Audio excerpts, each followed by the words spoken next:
MotoGuat 17, 12 people, 5 bikes, 21 days, 2,000 kilometers across 5 states in Mexico, 2 countries, and an adventure every day as reality intruded on our best laid plans. I'm packing up my one side case here. This is the bag I get to take to Guatemala. David gets the other side, and computer goes in here too. I'm very excited about our trip. We have an amazing group of people going with us. Everybody else is about as enthusiastic as David and I are. We're heading off to the Oaxacan coast first and then Guatemala after that. And we leave tomorrow morning at 7 a.m. The group that's leaving from San Miguel de Allende is so prepared. I'm honored to go with these men and women on this journey. It's going to be really a genuine journey where we don't come back the same. That's how we've engineered this. Nobody going on this trip is going to stay the same. What's really great about that is I get to sacrifice all my little comfort zones of normalcy, this is Dave or Susan or anybody. Bikes had to be prepared. We had to work on things. They had to take the new shiny bike, knowing that it was going to get really dusty and dirty. What's going to happen to this machine? And preparation, lots of training along the way. The day we begin looks good, looks really good. Weather's great, but wait a minute. Mark, what happened to you? Oh, and Ken, what costuming? What costuming? Straight line journey? No. This was a twisty-turny, round and about, over the hill, over the dale place that we had to go through to actually make this happen. 9,200 feet, the beautiful Sierra Gorda del Sur, outside San Jose del Pacifico, we had our first tumble.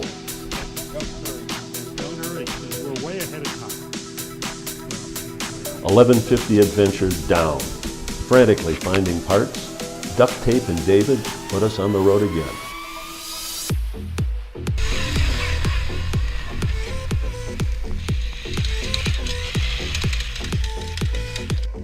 And we're off again, down the mountains to the beach.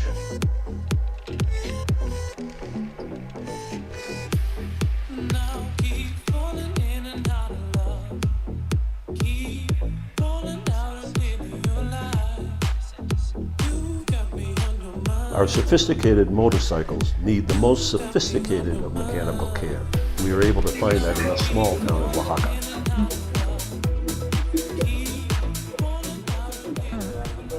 Tus ojos ni siquiera voltearon hacia mí.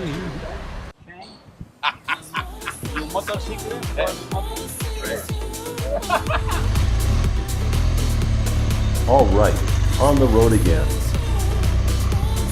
We are on our way to Bahia de la Luna, George and Lauda's amazing hotel.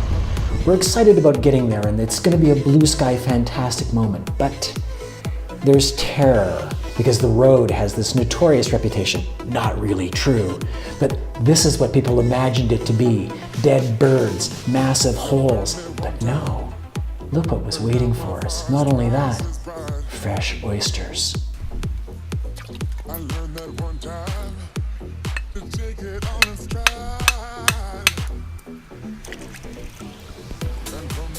Everybody was really glad to be at the hotel. Spirits were high, and a good time was had. The thing that strikes me, maybe among many things, is that I thought about this as a motorcycle ride. Getting on a motorcycle, getting off a motorcycle, going around corners, up and down hills. But in truth, joining a ride like this is about a lot more than just riding a motorcycle. In fact, probably the most significant thing is becoming a part of a group of people. I've been walking around with this great big goofy smile on my face for the last couple of days as we're here at this beautiful resort and with these beautiful people. And everyone's kind of like looking at me like, what is going on with you? And I'm just going, I am so happy to be here and to be with you people and this beautiful place that it's like sometimes just little giggles like pop out, and I can't even control myself. It's one of those like, whoo! Well, this is Ken, and I'm really sorry that I'm not going on with the rest of the group, but I wish them all the best. Hopefully the large number of catastrophes that are now behind us, I go one by one. First of all, Dwight didn't come on a motorcycle. That was a disaster. John got a little stewed one night and was doing his laugh. Mark, of course, almost died today, which was almost a real bummer. David lost his cable, and Susan shared that loss. We could tell this morning she was not really herself for breakfast. And then there's Gunter and Dorothy. Now, what can one say about Gunter and Dorothy? They are so in control that they never have catastrophes. They think ahead. So, let's see, who else can I diss? Myself. Well, no, I dropped a bike.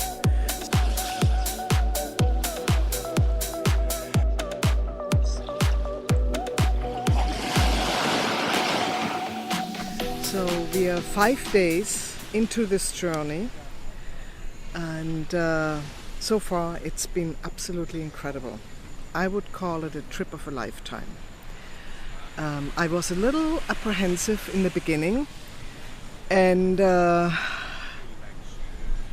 I have experienced Günter's driving skills, and I'm feeling very, very safe now, and I cannot wait to continue on. How do I look? Is everything okay?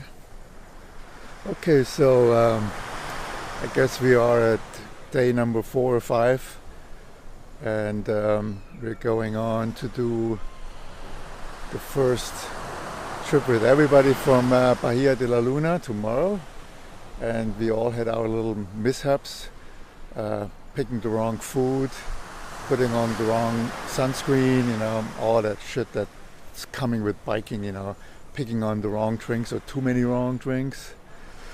So we have another dinner coming up, and hopefully we chose the right food tonight, but company is great, couldn't be better. 2 days spent on the beach, drinks, good conversation, sitting under the poison tree, though some of us were still a bit camera shy.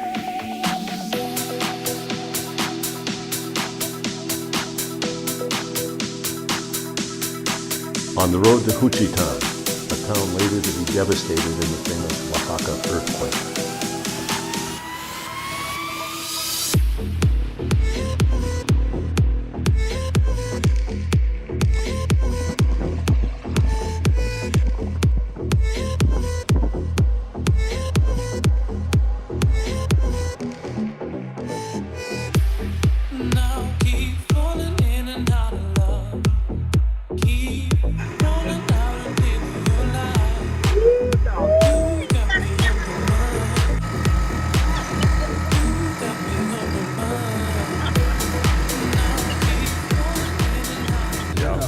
Harvey's really had more interest dealing with my wife than anything I might have to say, and this has been the case every time we've dined with Harvey, and I'm a little sick of it. Should I go? Guatemala. Harvey didn't want to go to Guatemala. He thought the roads were rough. He'd been there before. He experienced it, and that no Guatemala. Harvey is moving in with us for a period of time, which I expect to introduce him to many things in San Miguel de Allende. I don't know if the wheel is marked the peacocks or peacock. We celebrated before facing the challenge of crossing the dreaded La Ventosa early the next morning so as to avoid the worst of the winds crossing the continent. On the road again.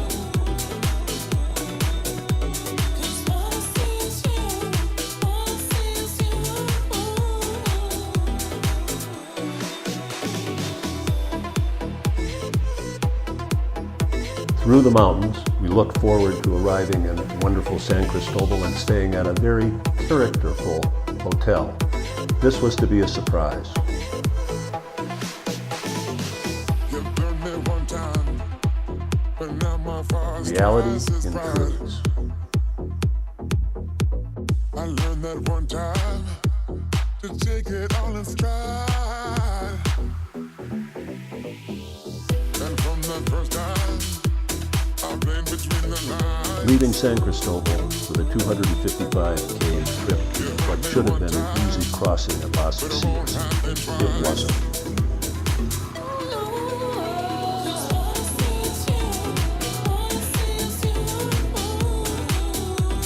Tedious documentation. What should have taken 45 minutes took 4 hours. Then, a breakdown.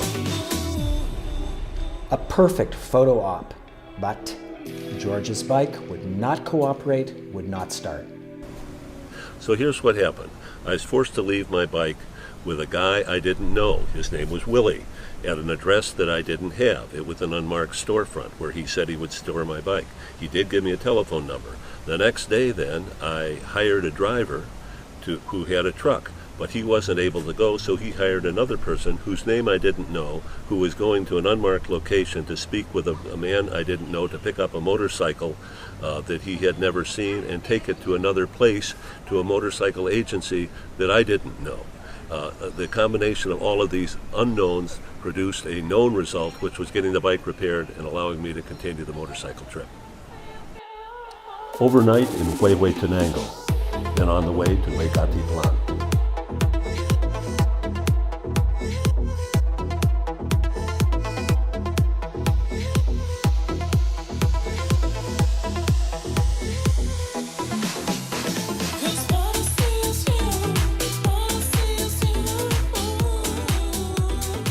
I thought that since I had a Triumph motorcycle and before I took off on this trip, that I'd get myself a Triumph motorcycle hat, which I did.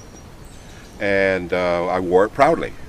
Wore it proudly around San Miguel, rode it proudly across Mexico into Guatemala. And then I realized something that I hadn't anticipated.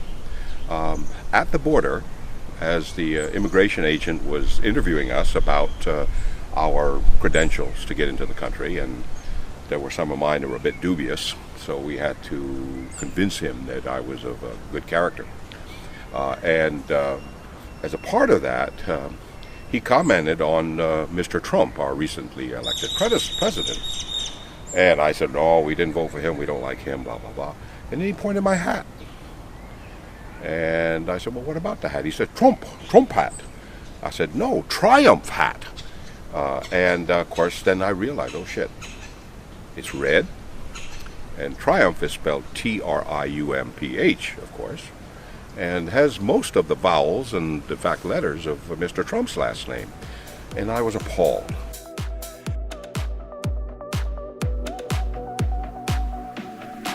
The next day, a short ride from Posada Santiago to Antigua, the former capital of the Viceroyalty of New Spain. Good food, good times, a nice respite from the trip.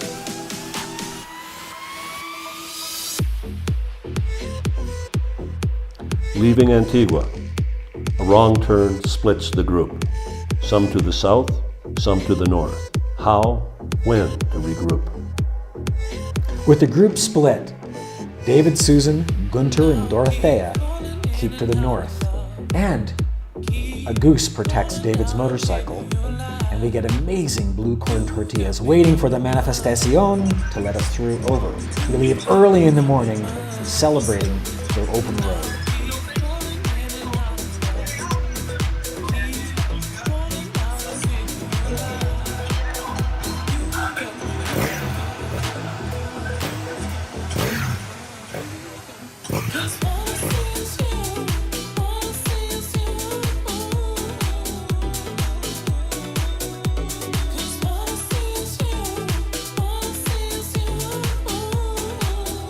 Back again to Juchitán, which was to be our last night together as a group. Half of us going north to San Miguel, the others returning to the beach.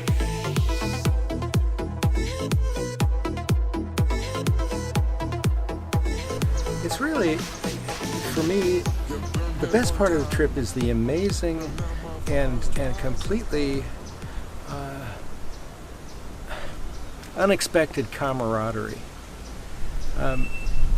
Really, here we are, a group of 11 people. We basically don't know anything at all about each other.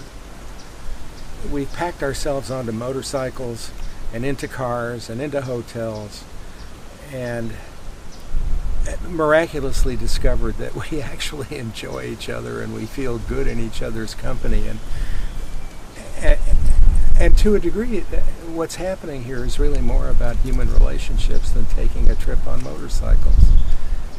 And that's been very exciting. I mean, I've seen hundreds of thousands of miles from atop one motorcycle or another, and although the mountains and the sea, the fog, the burning fields, the cows, the horses, all of that was to be beheld, but not, in a sense, really kind of trivial compared to the friendships made.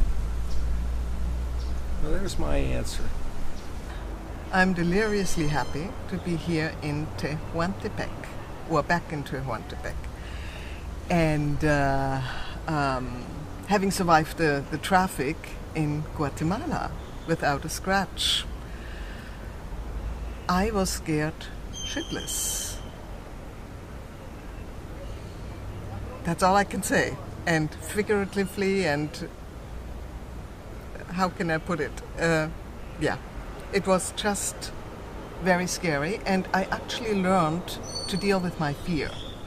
You think about 12 different people spending 16 days over maybe 2,000 kilometers in 2 countries and terrain that goes from Mangolandia to Cactuslandia to Pinelandia, avoiding 2,000 potholes, suffering through 3,000 topes, and the personalities that everyone brought to this, and the little rough spots and sharp spots that each of us as bikers share, and seeing those knocked off, and new personalities and new pieces that this social puzzle fit into it, and replaced when other pieces were lost, and how each person dealt with the situations differently, whether it's sickness or bike problems or hotels we didn't like or meals that were too early or too late, and individually changing and the group changing collectively to accommodate those individual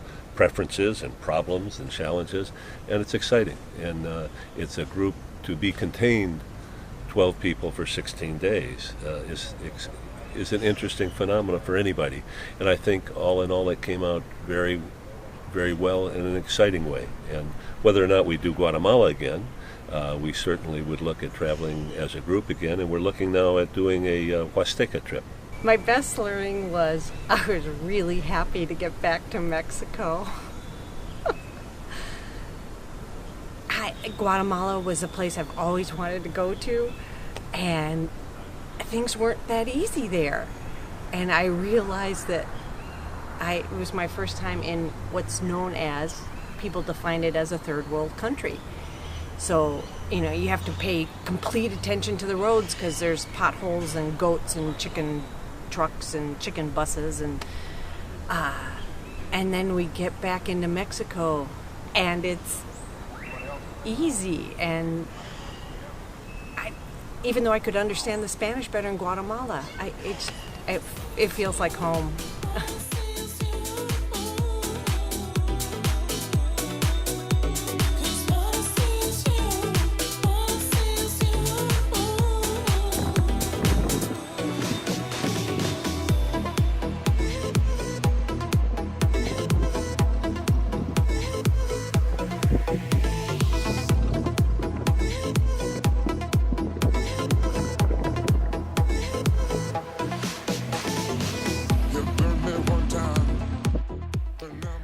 Only a few kilometers outside of Oaxaca, and protesters are blocking the road. Dorothy and Susan hop off the bikes in order to talk to them to see if we could just carefully walk the bikes through. The protesters gather and decided to take a vote. Armed with machetes and sticks, they raise their arms and say, "No!" And then we have to have them back up so that the bikes can turn around, and we travel for 1 hour on the road, through the campo, through dirt roads, and finally make it to our destination.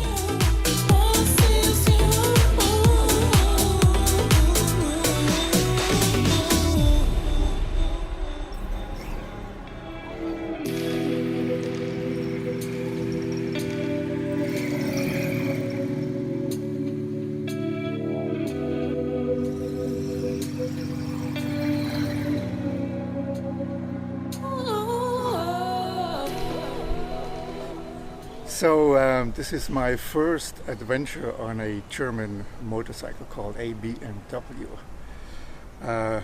I'm not sure what it stands for, but the thing was amazing to ride.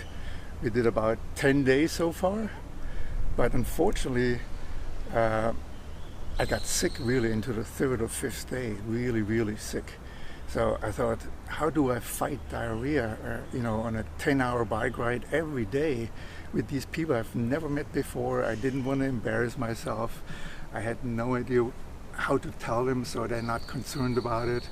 My wife was sitting in the back as a rider with me, so I was totally scared. But so I finally, like the BMW German engineering, I came above this whole thing. So you have to have one of these.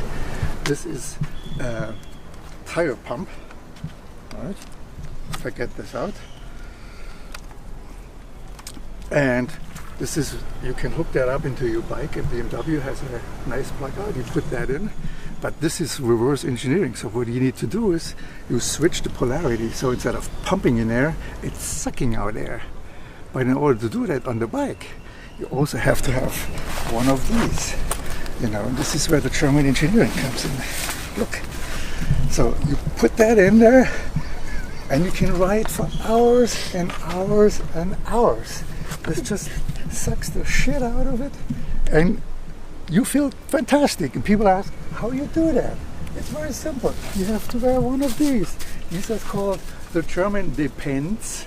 They're depending on you to fill them up, and you never have to change them.